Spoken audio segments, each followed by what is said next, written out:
नमस्कार दोस्तों, स्वागत है आपका आज के इस विशेष वीडियो में। आज हम बात करेंगे एक ऐसे विषय पर जो भारत की विदेश नीति, कूटनीति और सुरक्षा से गहराई से जुड़ा है। सवाल है, तुर्की पाकिस्तान का समर्थन क्यों करता है?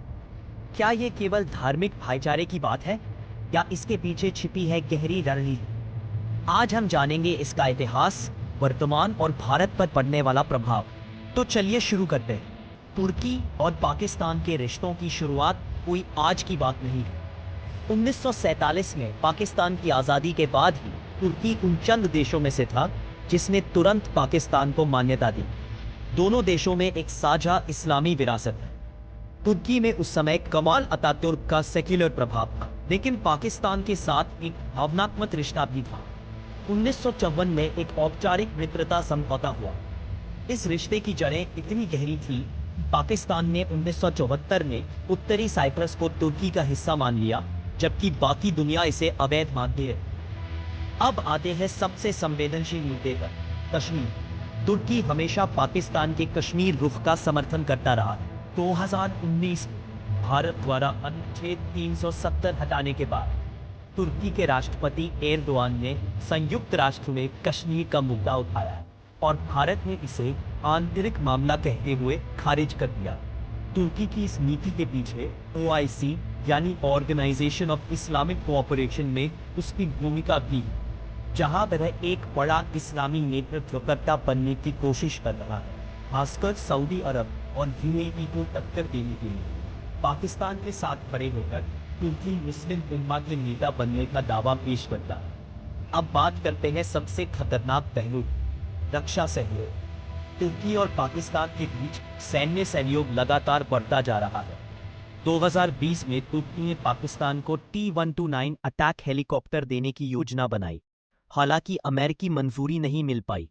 दोनों देशों के बीच ड्रोन तकनीक, युद्धपोत निर्माण और सैन्य प्रशिक्षण में भी समझौते हो चुके हैं। तुर्की ने पाकिस्तान की नौसेना के लिए मिलगैम युद्धपोत भी बनाए। इन सब का नतीजा है, भारत को दोनों मोर्चों पर चौकन्ना रहना पड़ता है। पश्चिमी सीमा पर पाकिस्तान और अंतर्राष्ट्रीय स्तर पर तुर्की की लॉबिंग। तुर्की और पाकिस्तान सिर्फ सैन्य ही नहीं, सांस्कृतिक तौर पर भी करीब आ रहे हैं। तुर्की के टीवी शोज जैसे अर्तुगरुल पाकिस्तान में जबरदस्त हिट रहे हैं। पाकिस्तान में तुर्की का प्रभाव युवाओं पर लगातार बढ़ रहा है। तुर्की के राष्ट्रपति एर्दोआन खुद को आधुनिक खलीफा के रूप में प्रस्तुत करने की कोशिश करते हैं और पाकिस्तान इस भूमिका को स्वीकार करता दिखता है। तुर्की पाकिस्तान को सिर्फ दोस्त नहीं, रणनीतिक प्रतिद्वंदी मानता है, जो चीन के सहयोगी के तौर पर भारत को घेरने की योजना में उपयोगी है। अब बात करते हैं हाल की घटनाओं, जो इस रिश्ते को और भी खतरनाक बनाने हैं। हाल ही में पाकिस्तान ने भारत के सीमावर्ती क्षेत्रों में हमले की कोशिश की और इस बार उसने जिन हथियारों का इस्तेमाल किया वो तुर्की से मिले।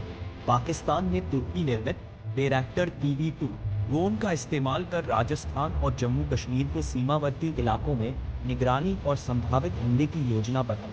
हालांकि भारत पहले से अलर्ट था और यहाँ S-400 Triumph air defence system ने अपनी ताकत दिखाई।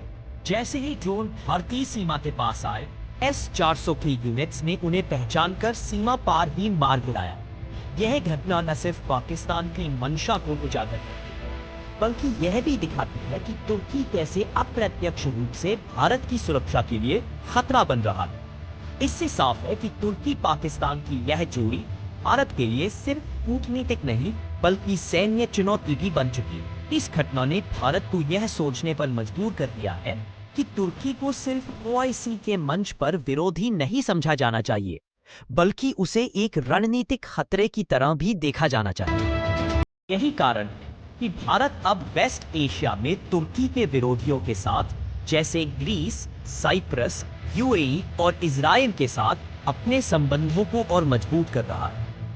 अब सवाल यह है, क्या तुर्की कभी भारत के करीब आ सकता है? जवाब है, मुश्किल।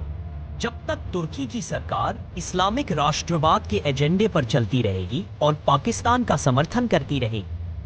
भारत को चाहिए कि वह पश्चिम एशिया अपने मित्रों UAE, सऊदी अरब, इजराइल के साथ अपने संबंध और मजबूत करें। साथ ही अफगानिस्तान और ईरान जैसे देशों के साथ संतुलित रणनीति अपनाएं। तो दोस्तों, आपने देखा कि तुर्की और पाकिस्तान का रिश्ता सिर्फ धार्मिक नहीं बल्कि रणनीतिक और राजनीतिक भी। भारत को इन संबंधों की गहराई को समझते हुए सावधानी से अपने कदम उठाने हैं। यदि आपको यह विश्लेषण पसंद आया हो तो कृपया इस वीडियो को लाइक और शेयर नीचे कमेंट करके जरूर बताएं, क्या तुर्की का यह रवैया भारत के खिलाफ हिडन हॉस्टिलिटी है।